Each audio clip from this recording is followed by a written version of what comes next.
Donald Trump দ্বিতীয় মেয়াদে white হাউসে ফিরে চীনকে টেক্কা দিতে কৃত্রিম বুদ্ধিমত্তা বা এআই প্রযুক্তিতে দক্ষতা বাড়ানোর দিকে নজর দেওয়ার আহ্বান জানিয়েছেন।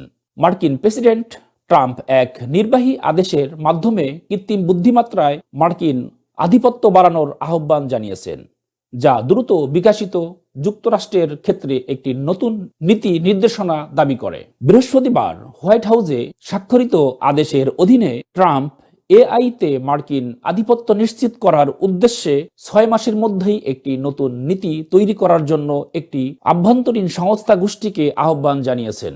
প্রেসিডেন্ট জো বাইডেনের প্রতিষ্ঠিত এআই নীতি বাতিল করার কয়েকদিন পরেই এই পদক্ষেপের কথা জানালেন ট্রাম্প। এআই এবং ক্রিপ্টো নীতিতে ট্রাম্পের ইনকামিং জার ডেভিড সাক এ বিষয়ে বলেন, আমরা মূলত কৃত্রিম বুদ্ধিমত্তায় আমেরিকাকে বিশ্ব রাজনীতির আধিপত্য বিস্তার করতে এবং এআইতে বিশ্বকে নেতৃত্ব দেওয়ার জন্য প্রশাসনের নীতি ঘোষণা করছি। ট্রাম্পের এমন আহ্বানের কেন্দ্রবিন্দুতে রয়েছে যুক্তরাষ্ট্রের তীব্র প্রতিযোগিতায় চীনকে টেক্কা দেওয়া। এই নীতি নির্দেশনা চীনের সাথে প্রযুক্তিতে প্রতিযোগিতায় মার্কিন যুক্তরাষ্ট্রকে এগিয়ে রাখার উদ্দেশ্যে তৈরি করা হচ্ছে। এদিকে ডোনাল্ড ট্রাম্পের নতুন আরও একটি প্রস্তাব।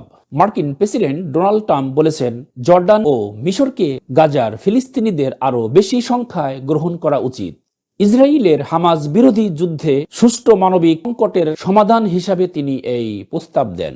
ট্রাম্প জানান, তিনি জর্ডানের রাজা আবদুল্লাহ এবং মিশরের প্রেসিডেন্ট আবদেল ফাত্তাহ আল সিসির সঙ্গে কথা বলেছেন। তবে জর্ডান ও মিশর দীর্ঘদিন ধরে গাজার ফিলিস্তিনিদের স্থানান্তরের প্রস্তাব প্রত্যাখ্যান করে আসছে। ট্রাম্পের এই বক্তব্য ফিলিস্তিনের জাতিগত উচ্ছেদের ইঙ্গিত দিতে পারে, যা আন্তর্জাতিক আইনের দৃষ্টিতে মানবাধিকার লঙ্ঘন বলে বিবেচিত।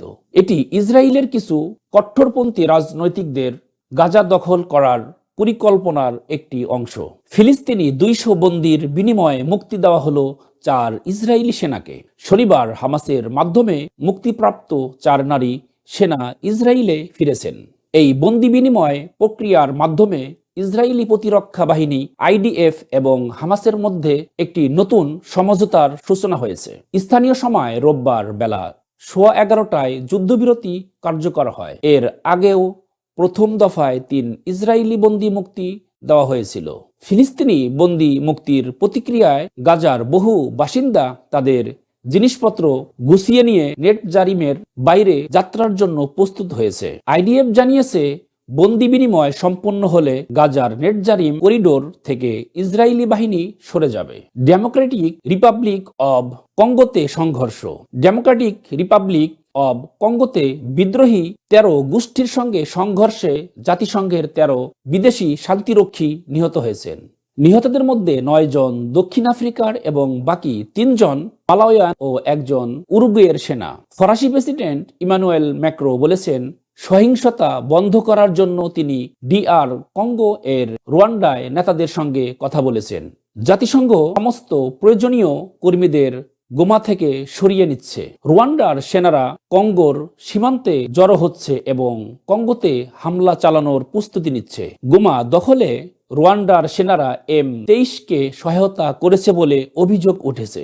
গাজায় যুদ্ধবিরতি। গত রোববার থেকে গাজায় যুদ্ধবিরতি কার্যকরের পরও বাস্তুচ্যুত ফিলিস্তিনদের নিজ এলাকায় ফিরতে বাধা দিচ্ছে ইসরায়েল।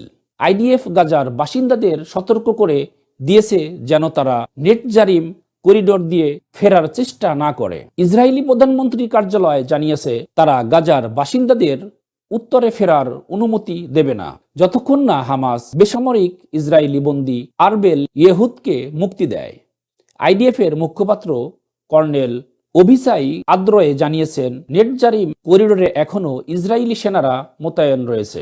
হামাসের একজন জ্যেষ্ঠ কর্মকর্তা জানিয়েছেন যে আরবেল ইয়েহুদ জীবিত আছেন এবং আগামী শনিবার তাকে মুক্তি দেওয়া হবে। তবে ইসরায়েলি কর্মকর্তারা দ্রুত মুক্তির দাবি জানাচ্ছেন।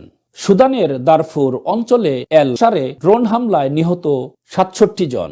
শুক্রবার একটি কার্যকারী হাসপাতাল এই হামলায় আরও অনেকেই আহত হয়েছেন।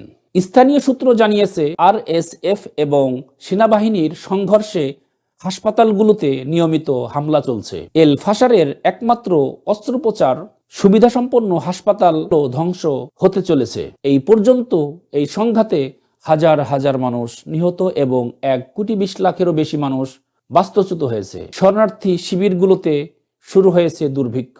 সুদানের এই মানবিক বিপর্যয়ের শেষ কোথায়? লেবাননের দক্ষিণ অঞ্চলে বাস্তুচ্যুত গ্রামবাসীর ঘরে ফেরার উপরে নিষেধাজ্ঞা জারি করেছে ইসরায়েল।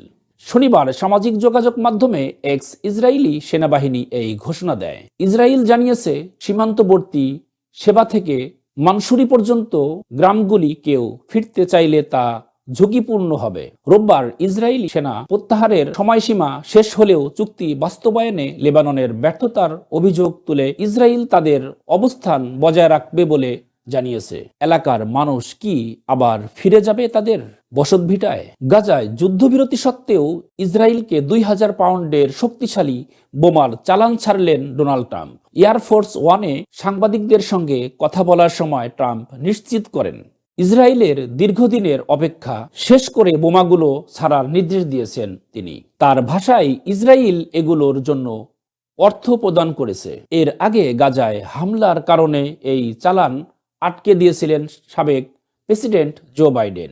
তবে ট্রাম্প ক্ষমতায় আসার পর নিষেধাজ্ঞা তুলে দেন।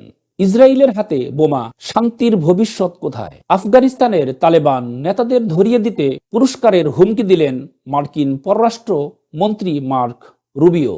তার দাবি, বন্দী থাকা আমেরিকানদের সংখ্যা পূর্বের ধারণার চেয়েও বেশি হতে পারে। রুবি এও বলেন, তালেবান নেতাদের ধরিয়ে দিতে বড় পুরস্কার ঘোষণা করতে হবে, এমনকি বিন লাদেনের মতো শীর্ষ সন্ত্রাসীদের জন্য রাখা পুরস্কারের চেয়েও বেশি। সম্প্রতি তালেবানের সঙ্গে বন্দি বিনিময়ের পর যুক্তরাষ্ট্র